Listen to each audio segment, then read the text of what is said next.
At TAS TV, every dream deserves a chance. We believe that the next great presenters and reporters starts with an opportunity. A very good afternoon and thank you for joining us for 3 p.m. news. I'm Jacqueline Accord. And I am Victoria Mnyazi. Nikiripotia runinga ya TAS, mimi ni Komen Masi. That is why our attaches aren't just here to learn.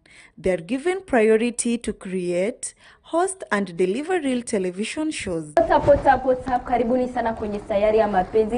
And welcome again to the final whistle whereby football never sleeps. Karibuni sana hapa kwenye Urban Connect. We will be welcoming you to our show that is the Sabbath welcoming. Here, talent is discovered, skills are sharpened, and confidence comes alive on screen. Contact us on +254 798 154 042 or send us an email at tastvkenya@gmail.com. You can also visit us at Nema Plaza, 2nd floor along Kenyatta Highway in Thika Town. Join TAS TV, where your dream is our vision. This week on News Recap, politics took a new turn. DCP blames the government of not delivering what they promised. Health concerns sparked a fresh conversation. The big question remains to Kenyans. Is SHA still working?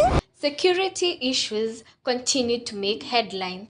And groundbreaking discoveries captured global attention. These are the stories shaping our world. News Recap, where the week's biggest story come together. Good afternoon and welcome to the TAS TV 3 p.m. news for this Wednesday, 5th August 2026. I am Victoria Mnyazi. And I am Emily Kimani. Thank you for joining us. Here are the stories making headline this afternoon.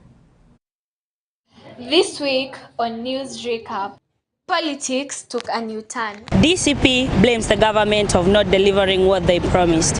Health concerns sparked a fresh conversation. The big question remains to Kenyans. Is SHA still working?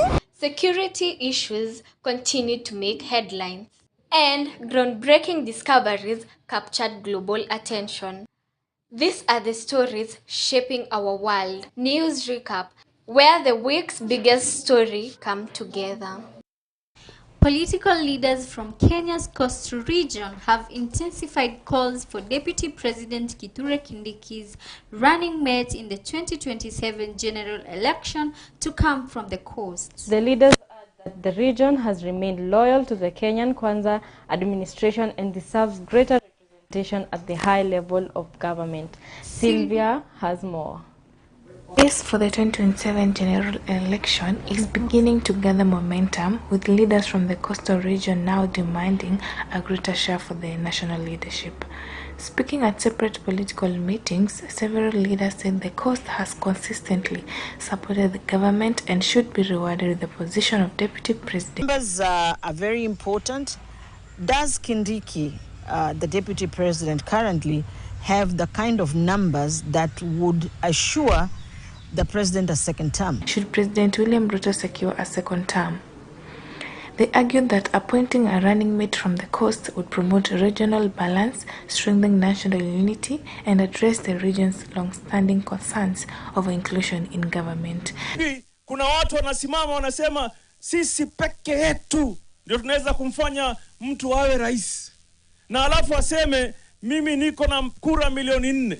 Hii Kilifi na pwani nzima ikishikana ikiandikisha hizo kura zote, hata sisi hiyo milioni 4 tutafikisha. Deputy President ni mtu ambaye anamletea kura za kutosha Mheshimiwa William Ruto. Na ikiwa tuko nazo za kutosha za kumsaidia awe rais, kwa nini tutafute kiti ya Deputy President? The leaders further maintained that the coast remains politically strategic and should not be overlooked in negotiations ahead of the 2027 general elections. We are looking at two very interesting dynamics. One, a political party that will be able to donate a candidate, but will also be able to contribute the number of votes that the president needs to win. This is about winning. This is not about friendships. Please, let's never underestimate Ruto. I just remind every Kenyan that he was the spokesman of ODM. He was in the Pentagon. And I don't think Baba Raila Odinga, as they call him, was a fool to choose him to be the spokesman. It's too early for any political move. However, political analysts say discussions surrounding the government mate position are still premature, noting that political alliances and party negotiations are likely to shape the final decision. Wale ambao tutazungumza yale ya ukweli, sio yale ambao kwamba yatakuwa ni yenye kutupigia makofi ya siku moja na siku mbili. Hii 2027, hii kiti ya deputy president tutaitafuta. Hatutangoja huko mbele. Jimbo hili la Pwani, wacha tusidanganyane. Jimbo la Pwani, kama kuna kiongozi ambaye kwamba ako na tajriba, mwenye tunatakana tumfike nguo, kwangu mimi sio ni mwingine isipokuwa Ali Hassan Joho. Kwani hatutoshi? Hapa hawezi kutoka rais hapa. Hapa hawezi kutoka naibu rais hapa.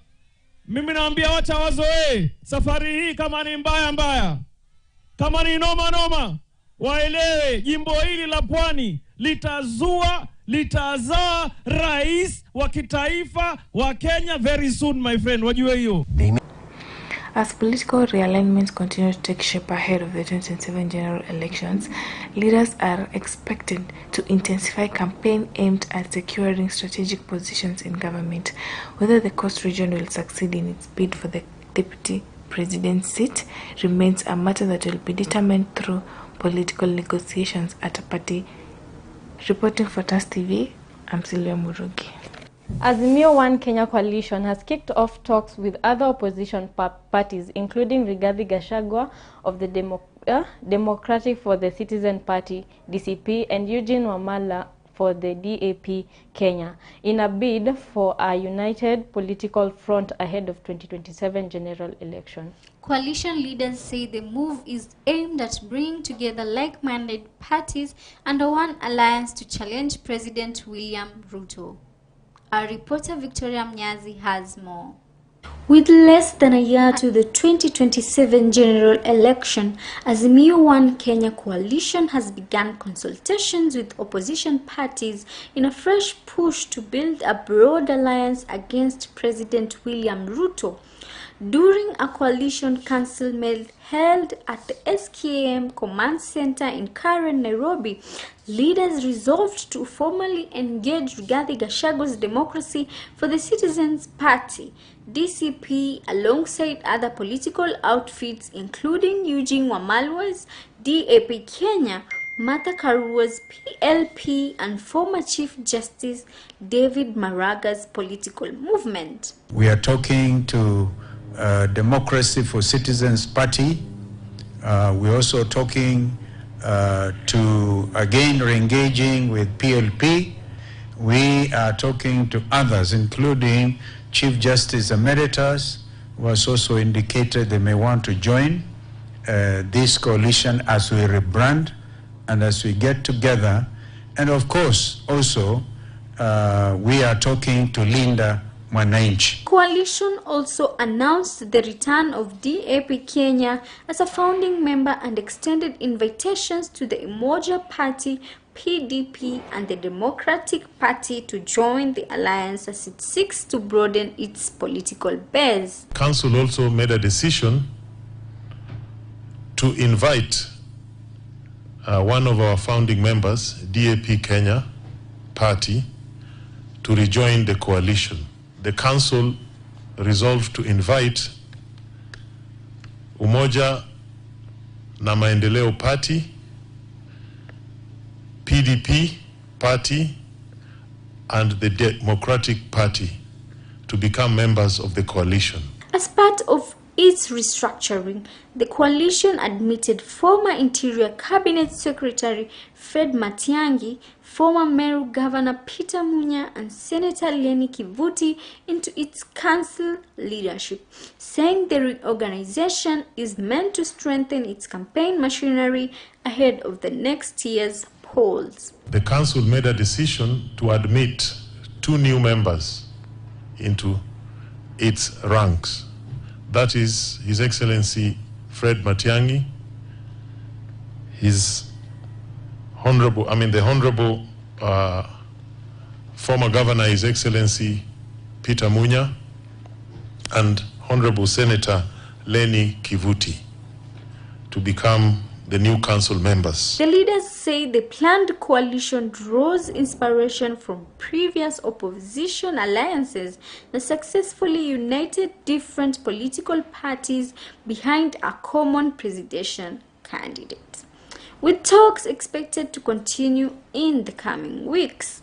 Whether the negotiations culminate in a single opposition coalition remains to be seen, but the latest move signals the beginning of renewed efforts to consolidate the opposition ahead of the 2027 general election. Reporting for TAS TV, I am Victoria Mnyazi.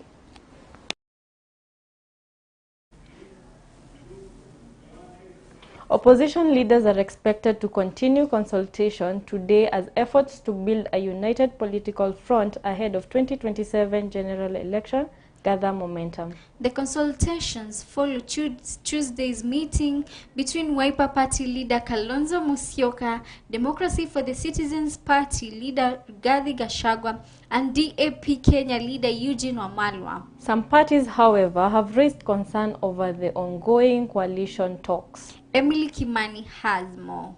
The opposition unity talks are expected to continue today, following Tuesday's meeting that brought together Wiper Party leader Kalonzo Musyoka, DCP leader Rigathi Gachagua, and DAP Kenya leader Eugene Wamalwa. The leaders discussed ways of strengthening cooperation amongst opposition parties as political formation continue ahead of the 2027 general election. This morning, with brothers Rigathi Gachagua and Eugene Wamalwa, was a continuation of what we started yesterday. It being understood, I was given the mandate to reach out so that we can fast track the formation of this new coalition. Kenyans are waiting for it, and we do not have time to spare. With regard to the arrest of Honorable Kagucha, we are yet witnessing another episode of selective application of justice. And so we have asked our teams to stand firmly, very firmly, with Honorable Kagucha. So we want to see people like Duale, who have said a whole community is Aina's type of people. And in fact, he should have been arrested before being forced to resign. Even as consultations continue, some parties have expressed concern over the ongoing negotiation, claiming they have not been adequately involved in the discussion and calling for a more inclusive process. Have you ever had a king from Mount Kenya? Have you ever had one? No, we don't have kings. We respect you, the strength of your arguments, and the leadership you provide, and the values you push are the ones that buy respect for you. You formed your party the other day. You found these parties in existence. What has prompted you to think that they should dissolve and join this new outfit? Honorable Gachagua, therefore, has neither the legal nor the moral authority to prescribe the existence or future of other political parties. Political analysts say the coming days will be critical as opposition leaders seek to build consensus and address concerns that could affect efforts to form a broad opposition alliance. Reporting for TAS TV, my name is Emily Kimani. Members of Parliament have expressed concern over the slow implementation of the government's digital land record program, with only a handful of land registries fully digitalized years after the initiative was launched. The National Assembly's Public Accounts Committee has questioned the Ministry of Lands over the delays, even as the government promises to accelerate the exercise with support from the World Bank. Take a look. Just want to know, when will this answer, be fully, operational, digitized, There are people who benefit, and that's the truth, PS, who benefit from personal contact. When someone needs a document fast-tracked or whatever, it should just be digital, and I also believe government will raise more money. Digitization is being frustrated internally, not by lack of funds, but by those who benefit from having a manual process, because that's where the money comes in. If it is digitized, there will be no money. Part of the World Bank project is to audit the RDSASA system to make it more faster and more efficient. That will then necessitate some change of law. In essence, Honorable Chair, we have a system that we just need to replicate, adjust a little, but run with it. This is a very important exercise that we can give to this country, digitizing our land records. Nairobi has actually, by digitizing land records in Nairobi, we are able to identify lands with double titling that you wouldn't have identified in the manual platform. To expand the purpose of the Act, we need to add objectives on digital access to knowledge, digital heritage preservation, national digital knowledge repository, lifelong learning, AI, research and innovation. The Health Union Caucus has blamed county governments for failing to honor key labor agreements, including issuing confirmation letters to the universal health coverage workers as the nurses' strike entered its second week. The caucus say the national government has filled its obligation, but county administratives are yet to comply. The striking nurses insist they will not return to work until their grievances are adhered to. Our reporter John Mathia has more on this. Public healthcare services continued to face major disruptions in several counties as the nationwide strike by nurses and other medical workers stretched into another week.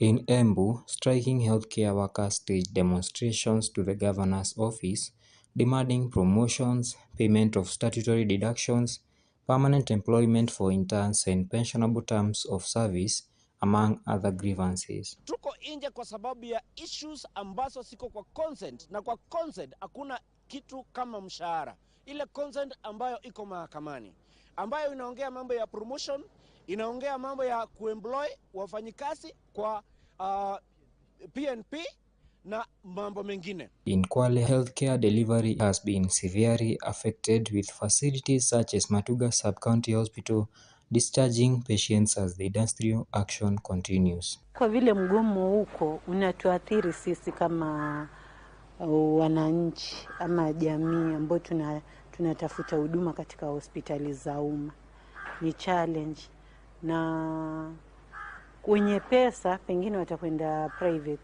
wenye hawana. The ongoing strike has also placed additional strain on private healthcare facilities in Migori County, where hospitals are experiencing an influx of patients following the interruption of services in public hospitals.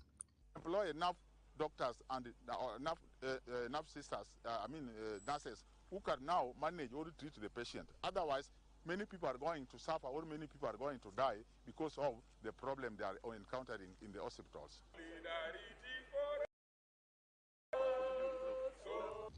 Health workers have vowed to continue with the nationwide strike while acknowledging the Ministry of Health for releasing July salaries and advancing the transition of UHC workers. However, they fault county governments for failing to issue employment confirmation letters and implement pending collective bargaining agreements. After we give the notice, that is, the Council of Governors even formally invite us for any meaningful discussion. To the county governments and the governors, they come out and declare that they are not able to manage healthcare services, so that then the health services can be transferred back to the national government. Solidarity forever, solidarity forever, for the union makes us strong. The health workers have warned that the strike will persist unless their grievances are addressed. Reporting for TAS TV, I am John Mathia. Forever, for the union makes us strong. You are watching the TAS TV 3 p.m. news with Victoria Mnyazi and Emily Kimani. We take a short break. Stay with us. More stories are coming up after this. This week on News Recap, politics took a new turn. DCP blames the government of not delivering what they promised. Health concerns sparked a fresh conversation. The big question remains to Kenyans, is TAS still working? Security issues continued to make headlines. And groundbreaking discoveries captured global attention. These are the stories shaping our world. News Recap, where the week's biggest story come together. Ewenji waketi mwanzo, listen to my music. This message goes to you. Hii ni Bonga na Katoni. Baba ni maombi yangu. Kipindi kinachokuza talanta za wasanii. Kabla sijalala maute, heri nimwimbie Bwana wangu. Hata nikilala kaburi, nilale nikimngojea Bwana. Fahamu mengi zaidi kuhusu safari za wasanii, michipuko ya talanta, azma za wasanii. Kwenye kipindi utabambika, utaburudika, utajijenga na utaelimika.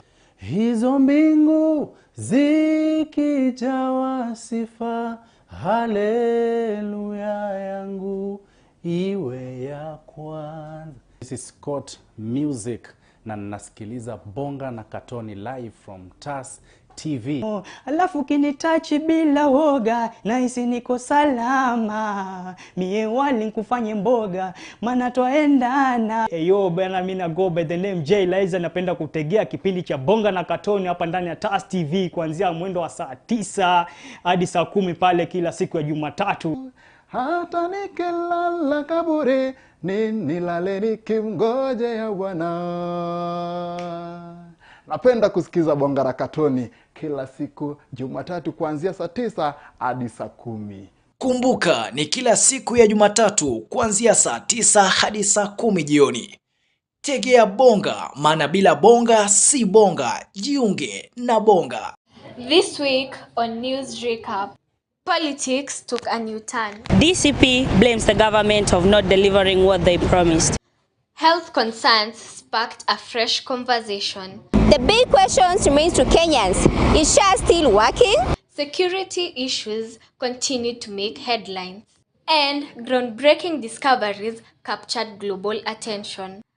These are the stories shaping our world. News Recap, where the week's biggest story come together. 3 people have died and 2 others were seriously injured following a tragic road accident at Mutituni along the Machakos-Kangundo Road. Our reporter Terry Sharon has more. 3 people lost their lives after a motorcycle carrying 5 people collided with a matatu at Mutituni in Machakos County. Tulikuwa tumeangizia bumps kutoka kwa Kena na mpaka wa leo hazijatimizwa na watu wengi wamepotezea maisha yao mahali hapa. Na itakuwa ni makosa hii mambo tukiendelea kushuhudia ya kwamba katika eneo moja watu wanapotezea maisha hapo. Kwa hivyo kwetu tumeamkia asubuhi mbaya ambayo tumepata habari zenye ni za kuhuzunisha katika barabara zetu. According to the witness, the motorcycle was heading towards Machakos town when it crashed into an oncoming matatu. The impact killed 3 passengers who were on the motorcycle. 2 other victims were seriously injured and rushed to Machakos Level 5 Hospital for treatment. The driver of the matatu escaped with minor injuries. Nikienda kazi nimepata ajali hapa karibu na Ekati kwa hii bridge kati ya Marut na motorbike, ambapo motorbike ilikuwa imebeba watu 5, ambapo ni hatia, si mzuri kubeba watu 5. Na tunaomba traffic wakuwe waangalifu sana kwa motorbikes. Manake kama mtu anabeba watu 5, hiyo ni mbaya sana. Wenye waliaga ni 3, 2 tumewasaidia wamepeleka hospitali na ambulance. Tumeita ambulance ikawachukua ikawapeleka hospitali na walikuwa wako mahututi. Hawakuwa ati venye wanaweza ongea. Na kwenye Maruti tumetoa mwanamke mmoja mwenye alikuwa ndani lakini hajaumia sana, ni casualties kidogo tu, amepelekwa hospitali. Residents have once again called on the government to install speed bumps at the accident black spot, saying many lives have been lost on the road. Police have launched investigation onto the cause of the accident and have urged all road users to observe traffic rules to help prevent more road crashes. Reporting for TAS TV, Residents of Tana River County have staged protests against a proposed sugarcane farming project on community land, claiming they were not adequately consulted before the initiative was introduced. The residents are now calling on the government to suspend the project until meaningful public participation is conducted. Our reporter Alvin Kenga has more. Tension remains high in Tana River County after residents took to the street to protest a proposed sugarcane farming project on community land, urging the development threatens their livelihoods and land rights. Kulima siwezi, wala kuchuma siwezi, wale watoto na wajukuu ndio wanaonilisha mimi, sina mtu atakayenilisha. Kwa hiyo mimi napinga robo na nataka nipewe haki yangu. Mimi kama mimi nilinunua shamba nikiwa niko msichana mdogo sana. Paka saa hii nimekuwa mzee, hata kutembea siwezi. Alafu mtu anaambiwa aje apime robo. Utapimiwaje robo wakati wewe miaka yote umelima pale, miaka yote umeishi hapo, alafu mtu mwingine aje awekwe kwa shamba lako? Kwa sababu wewe ulitoa tangazo kwamba pwani wanapimiwa wapate uhuru wa mashamba yao. Leo imegeuka tupewe robo. Sasa rais, wewe ungepewa robo, unaweza kumiliki, kujenga nyumba au kuishi na familia yako, kupata chakula. Sasa naomba serikali ya Kenya na kaunti yetu ya government waliangalia hilo swala, ni nani anataka kuchukua hiyo robo apeleke wapi. Kwa sababu ripoti ndio ipata ni kwamba Ruto ambaye ni rais wetu anatupa title ili nimetarajia January nikachukue loan niendeleze watoto wangu shule. The national government, the county government should look into this issue of resettling as squatters reasonably, not with a quarter an acre. 2, the committee that exists and the team that is doing survey, we want the team to be changed once and for all. And then 3, tunataka haya mambo, hii zoezi linalofanywa sasa hivi, hili zoezi ambalo linaendelea sasa hivi lisitishwe mpaka sisi tutakapojadiliana na watu ambao wanafanya hilo zoezi kwa ukamilifu, tukubaliane nao kwamba hiyo inayotekelezwa ni haki, maana kwa sasa sioni haki yoyote. A dispute is brewing between residents of Kiambu and Murang'a counties over plans to relocate the Sawyer Bridge, a key crossing linking Thika and Gatanga constituency across River Thika. Residents of Ngoliba in Kiambu have opposed the proposal, insisting the bridge should be repaired instead of being moved, saying it remains a vital transport link for farmers, traders, school children and emergency services. Wamesimama huko na wako na matingatinga. Mimi mara moja nikachukua gari nikakuja haraka na wakati nimefika hapa nimekuta darasha inaibiwa. Hata pande hiyo ukiangalia sasa hii darasha imeinama, hata hatujui sasa usalama wake. Watu wengi wenye wanalima pande hii wanatumia watu wa kibarua kutoka pande ile. Wenye wanafanya hapa Idhanga wanatoa wafanyikazi pande ya Kiambu. Wafanyikazi watakuwa kipita wapi? Huwezi kuja kufanyia 300 hapa na umezunguka all the way from Gatayoro kukuja hapa na bodaboda kulipisha 400. Watu wengi wa pande hii wa shule wanakuja pale Goriba Secondary ile iko pale juu. Watakuwa kisomea wapi? Ng'ombe za pande hii zinakuja kukula pande ya kwetu, za huku kwetu zinakuja kukula pande hii. Tutakuwa tukifanya biashara yetu kivipi? Kama maendeleo yetu ya pande ya Murang'a na pande ya Kiambu, watoto wa pande hii wanasomea pande ile na watoto wengine wa pande ile wanasomea pande hii. Haya daraja hii ndio tunatumianga wakati ile mtu amekojeka, mama ameumwa na uchungu wa kusaa, tunatumia hii daraja.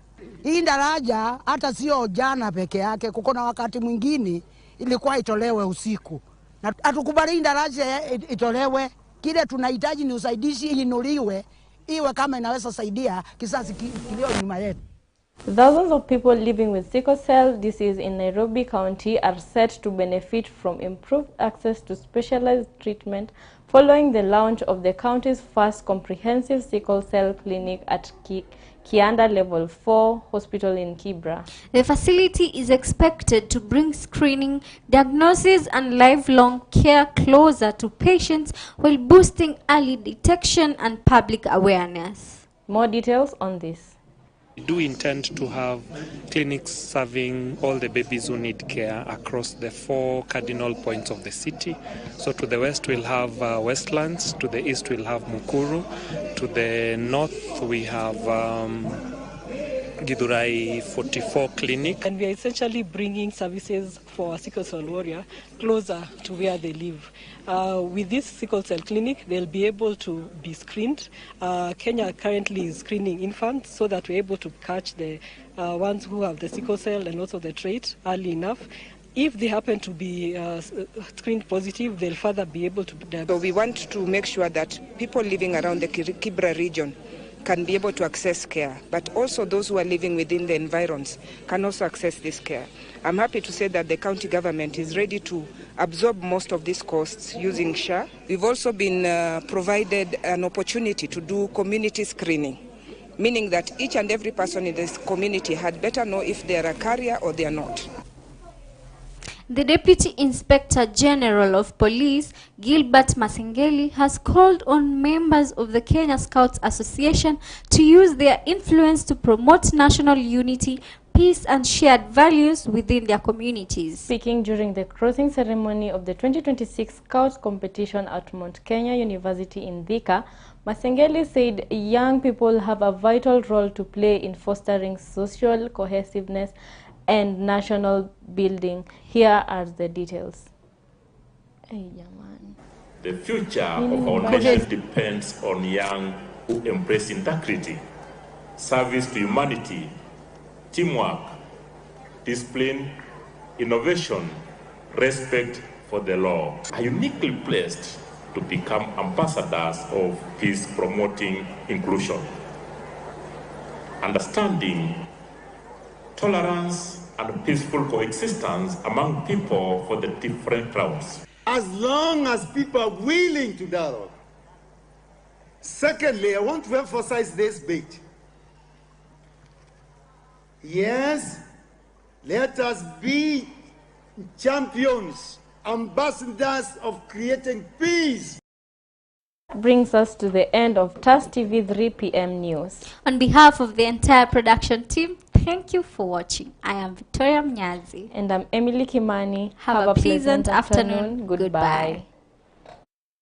This week on News Recap, politics took a new turn. DCP blames the government of not delivering what they promised. Health concerns sparked a fresh conversation. The big questions remains to Kenyans. Is SHA still working? Security issues continued to make headlines. And groundbreaking discoveries captured global attention. These are the stories shaping our world. News Recap, where the week's biggest story come together. At TAS TV, every dream deserves a chance. We believe that the next great presenters and reporters starts with an opportunity. A very good afternoon and thank you for joining us for 3 p.m. news. I'm Jacqueline Akoth. And I am Victoria Mnyazi. Nikiripotia runinga ya TAS, mimi ni Komen Masi. That is why our attaches aren't just here to learn. They are given priority to create, host and deliver real television shows. What's up? Karibuni sana kwenye sayari ya mapenzi. And welcome again to the final whistle whereby football never sleeps. Karibuni sana hapa kwenye Urban Connect. We will be welcoming you to our show that is the Sabbath welcoming. Here, talent is discovered, skills are sharpened, and confidence comes alive on screen. Contact us on +254 798 154 042 or send us an email at tastvkenya@gmail.com. You can also visit us at Nema Plaza, 2nd floor along Kenyatta Highway in Thika Town. Join TAS TV, where your dream is our vision.